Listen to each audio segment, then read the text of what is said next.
जिला कुलगाम के वहीबाग इलाके में दहशतगर्दों के हमले में एक साबिक फौजी मंजूर अहमद वगे की मौत हुई। जख्मियों को अस्पताल मुंतकिल किया गया। जख्मियों की शिनाख्त मंजूर की अहलिया आयना अख्तर उम्र 32 साल और सानिया हमीद उम्र 13 साल के तौर पर हुई है। इस हमले के फौरी बाद सिक्योरिटी फोर्सेस ने हमलावर को पकड़ने के लिए इलाके को घेरे में ले लिया और सर्च ऑपरेशन शुरू कर दिया।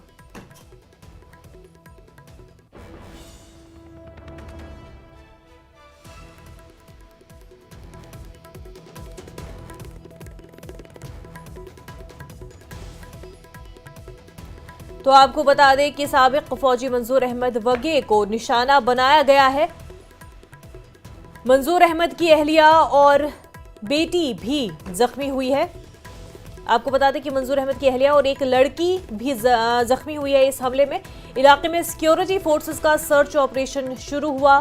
जख्मियों को अस्पताल मुंतकिल किया गया। कुलगाम में यह हमला हुआ है। साबिक फौजी जवान और उनके अहल खाना पर यह हमला किया गया है। वहीबाग कुलगाम में दहशतगर्दों ने यह हमला किया है। एक साबिक फौजी मंजूर अहमद को निशाना बनाया गया, जिसमें उनकी अहलिया और एक लड़की जख्मी हुए हैं।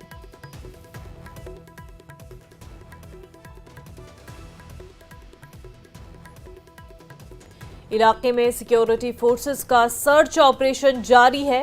आपको ये खबर कुलगाम की बता रहे हैं, जहां पर दहशतगर्दों ने एक साबिक फौजी जवान पर हमला किया, उनके अहल खाना पर हमला किया, जिसमें उनकी अहलिया और एक लड़की जख्मी हुए हैं। उनको अस्पताल इलाज के लिए मुंतकिल किया गया है। वहीबाग कुलगाम में यह हमला हुआ है।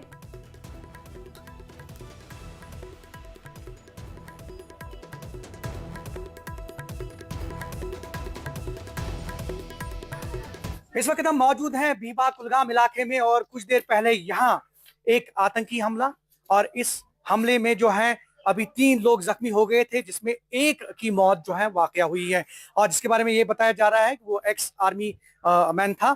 और ये एक बहुत बड़ा हमला और ये पूरा इलाका जो है इसको सिक्योरिटी फोर्सेस ने अपनी तहवील में ले लिया है और यहाँ अभी पुलिस, आर्मी और उसके साथ साथ सीआरपीएफ की टुकड़ियां जो है इस पूरे इलाके में तैनात की गई है। वहीबाग कुलगाम इलाके में कुछ देर पहले जो है ये वाकया पेश आया और इस वाकये में जो है अभी तक जो है एक शख्स की मौत जो है वो वाकया हुई है, जिसका नाम जो है मंजूर अहमद वगे बताया जा रहा है और जिसके बारे में ये बताया जा रहा है कि वो साबिका फौजी है और उसके साथ साथ उनकी अहलिया जो है वो जख्मी हो गई है। एक छोटी सी बच्ची जो है 6 साल वो भी इसमें जख्मी हो गई है। कुल मिलाकर 3 लोग चूंकि जख्मी हो गए थे, उनको अस्पताल में इलाज मुआवजे के लिए दाखिल किया गया। ताहम मंजूर अहमद वगे जो है जख्मों की ताब न लाकर जो है वो दम तोड़ बैठे और ऐसे में आप देख सकते हैं, मैं कैमरामैन से कहूं वो आपको दिखाने की कोशिश करेंगे, या पूरा इलाका देख सकते हैं। यहाँ पे सिक्योरिटी फोर्सेस की काफी नफरी जो है वो तैनात की गई है और साथ में इस पूरे इलाके को जो है वो कॉर्डन किया गया है, कॉर्डन ऑफ किया गया है। सर्च ऑपरेशन जारी है। इस वहीबाग इलाके की हम बात कर रहे हैं और इस वहीबाग इलाके को कुछ देर पहले जो है पूरे इलाके को जो है सिक्योरिटी फोर्सेस ने अपनी तहवील में ले लिया है। यहाँ फौज की बारी नफरी, पुलिस की बारी नफरी, सीआरपीएफ और दीगर सिक्योरिटी एजेंसीज की बारी नफरी जो है वो तैनात की गई है और जो मुलव्वस अफराद हैं उनको जो है कीफर किरदार तक पहुंचाने की जो है वो कोशिश कर रही है सिक्योरिटी फोर्सेस। फिलहाल वहीबाग कुलगाम इलाके से ये बड़ी खबर निकलकर सामने आ रही है कि यहाँ पे अभी कुछ देर पहले एक हमला हुआ जिसमें 3 लोग जख्मी हुए और 3 में से एक मंजूर अहमद वगे की जो है मौत वाकया हुई है। ज़हूर रिजवी, न्यूज़ 18 नेटवर्क, वहीबाग कुलगाम। इस मामले पर मजीद बातचीत के लिए हमारे साथी ज़हूर जुड़ चुके हैं। साथ ही साथ सीनियर एडिटर तेजेंद्र सिंह सोढ़ी भी हमारे साथ जुड़े हुए हैं। सोढ़ी जी, इससे पहले मैं आपके पास आऊं, ज़हूर से अपडेट ले लेते हैं इस सिचुएशन को लेकर के। ज़हूर, हमें बताएं इस वक्त का क्या अपडेट है इस हवाले से। बिल्कुल मुनज़्ज़म, मैं आपको बताऊं कि इस वक्त वहीबाग कुलगाम इलाके में हम मौजूद हैं और कुछ देर पहले यहाँ पे एक आतंकी हमला हुआ और इस हमले में जो है एक मंजूर अहमद रिटायर्ड जो फौजी जवान है वो जो है अपनी जान गंवा बैठे और इसमें उनकी अहलिया जो है वो जख्मी हुई और उनकी रिलेटिव जो है 13 साल वो भी इसमें जख्मी हुई और कुल मिलाकर ये देख सकते हैं आपकी पूरा इलाका जो है अभी एक फौजी छावनी में तब्दील हो गया, क्योंकि इस पूरे इलाके को जो है सिक्योरिटी फोर्सेस, फौज और जो है दीगर सिक्योरिटी एजेंसीज उन्होंने अपनी इसे तहवील में ले लिया है और कुल मिलाकर अभी ऑपरेशन जो है वो सर्च ऑपरेशन जारी है और यहाँ पे जो आला ऑफिसरान है, चाहे वो फौज, चाहे वो पुलिस या सीआरपीएफ के आला ऑफिसरान है, वो जाए वकूफ पे पहुंच गए हैं और ऐसे में जो सर्च ऑपरेशन है वो बदस्तूर जारी है। कुल मिलाकर ये कह सकते हैं कि ये एक बहुत बड़ा जो है इंसिडेंट यहाँ पे हुआ। और इससे पहले मुनज़्ज़म मैं आपको बताऊं कि कुछ दिन पहले जो इसी इलाके के बिल्कुल कुछ दूरी पे वाक़ जो काडर इलाका है, वहां पे एक बहुत बड़ा ऑपरेशन जो है सिक्योरिटी फोर्सेस ने अंजाम दिया था, जिसमें 5 जो टेररिस्ट हैं वो हलाक किए गए थे, जिसमें एचएम का जो कमांडर है फारूक अहमद भट्ट, उसको भी जो है न्यूट्रलाइज किया गया था। और उसके फौरन बाद ये भीबाग इलाके में जो है ये अभी इस तरह का इंसिडेंट होना, ये कहीं ना कहीं ये दर्शाता है मौजूदगी। और ऐसे में सिक्योरिटी फोर्सेस चूंकि हर एक जो चैलेंज है उसको एक्सेप्ट करने के लिए तैयार रहती है।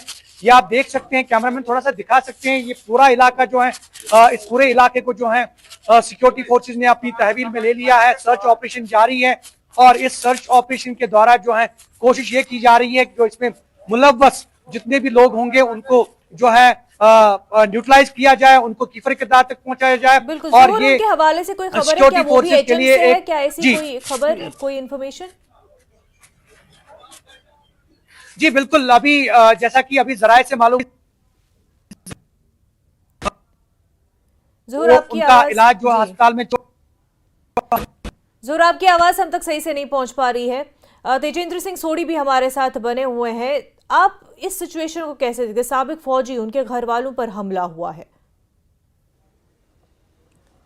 देखिए मुझे इससे पहले मैं जैस्मीन से जब बात कर रहा था तो मैंने ये बात बताई थी कि आतंकवादी जो हैं उनके इस तरह के हमलों से 3 मंसूबे जो हैं वो इसमें कामयाब होते हैं। नंबर 1, जब वो सुरक्षा बलों के कैंप पे हमला करते हैं, चाहे वो आर्मी, चाहे पुलिस या सीआरपीएफ, तो आतंकवादियों को ये बात पता होती है कि वो रिटेलिएशन में मारे जाएंगे। तो इस तरह के जो टारगेट होते हैं कि एक सिविलियन या एक रिटायर्ड फौजी या एक रिटायर्ड पुलिस वाले पे हमला करना जब वो अपने घर पे अपनी फैमिली के साथ है, तो ये सबसे आसान टारगेट होता है आतंकवादियों के लिए, ईजी टारगेट। आप देखिए पहले हमने देखा कि नॉन लोकल जो माइग्रेंट लेबरर थे उन पे टारगेट किया जाता था, उन्हें मारा जाता था, कश्मीरी पंडितों को मारा जाता था, जो ये रिटायर्ड फौजी हैं या रिटायर्ड पुलिस वाले हैं उन पे हमला किया जाता था। तो आतंकवादी उनके लिए इजी टारगेट है, क्योंकि वहां से कोई रिटेलिएशन होगी नहीं, तो वो वहां से ये आतंकवादी हमले को अंजाम देकर भाग जाएंगे।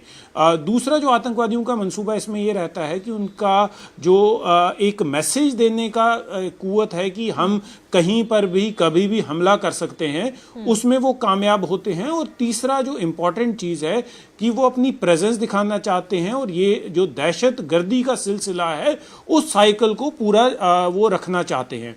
इंपॉर्टेंट चीज़ ये है कि देखिए जब तक हमारा पड़ोसी मुल्क जो पाकिस्तान है वो लगातार आतंकवादियों को भेजता रहेगा, ट्रेन करता रहेगा, हथियार मुहैया करता रहेगा, जम्मू कश्मीर में जो हालात हैं वो पूरी तरह से ठीक नहीं होंगे, चाहे हमारी सुरक्षा एजेंसीज कितनी भी कोशिश कर ले। लेकिन एक चीज़ रिमार्केबल है मुनेजा, क्योंकि आप भी कश्मीर से हैं, इस बात को आप भली भांति समझते हैं कि 2019 से पहले जो जम्मू कश्मीर था अब वो काफ़ी हद तक बदल चुका है। 2019 से पहले आए दिन पत्थरबाजी हुआ करती थी, आए दिन आतंकी हमले हुआ करते थे, आए दिन वहां पर सुरक्षा बलों को टारगेट किया जाता था, सिविलियंस को टारगेट किया जाता था। लेकिन उसमें एक रिमार्केबल कमी जो है वो आई है। पत्थरबाजी तो अब बिल्कुल गायब हो चुकी है। जो आतंकी हमले हैं लगभग उनमें 80% से ज्यादा की कमी आई हुई है। लेकिन आतंकवादी, क्योंकि जब मैंने आपसे ये कहा कि पाकिस्तान जो हमारा पड़ोसी मुल्क है, पाकिस्तान की स्टेटेड पॉलिसी है to bleed India with 1000 cuts, और पाकिस्तान में आतंकी कैंप जो हैं वो जग जाहिर है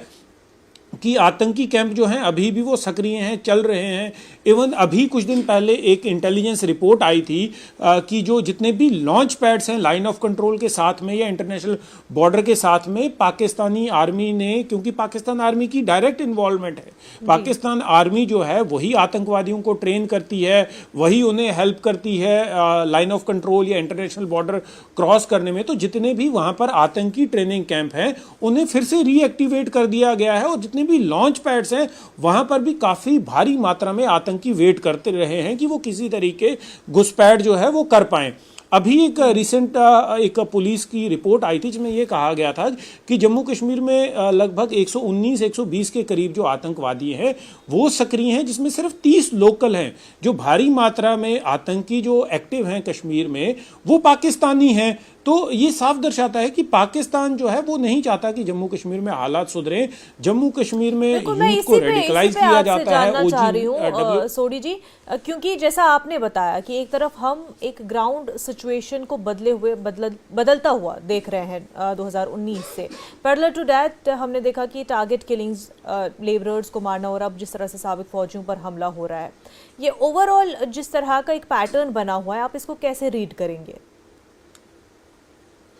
देखिए मुनेजा, इसे हम अगर ये कहें कि एक पैटर्न नहीं है, आतंकवादियों के कायराना हरकत है। आप देखिए एक छोटी सी बच्ची जो अपने रिश्तेदार से मिलने आई थी उस पे गोली चलाना, ये किस बात की बहादुरी है? एक लेडी जो उस साबिका फौजी की वाइफ है उस पे गोली चलाना, ये तो देखिए सबसे बड़ी बुज़दिलाना हरकत है कि एक तो निहत्थे लोगों पे हमला कर रहे हैं और उसके ऊपर जो लेडीज हैं घर में, चाहे वो छोटी सी बच्ची है, इस साबिका फौजी की जो वाइफ है उस पे हमला करते हैं। तो ये तो देखिए जम्मू कश्मीर के लोग जो हैं वो इस चीज को पूरी तरह से समझ चुके हैं कि ये जो आतंकवादी हैं इनका मंसूबा जम्मू कश्मीर में सिर्फ आतंकवाद फैलाना है। ये जम्मू कश्मीर के बच्चों को नहीं छोड़ रहे, ये जम्मू कश्मीर के जो लेडीज हैं उन्हें नहीं छोड़ रहे, छोटे छोटे बच्चों पे गोलियां चला रहे हैं। तो देखिए जो साबिका फौजी थे इन्होंने देश की सेवा के लिए वर्दी पहनी थी, अब तो ये रिटायर हो चुके थे, एक सिविलियन की लाइफ जी रहे थे। पिछले 3-4 साल से ये रिटायर होकर अपने घर में थे देश की सेवा करने के बाद। तो इन आतंकवादियों ने इन पे हमला करके क्या हासिल किया?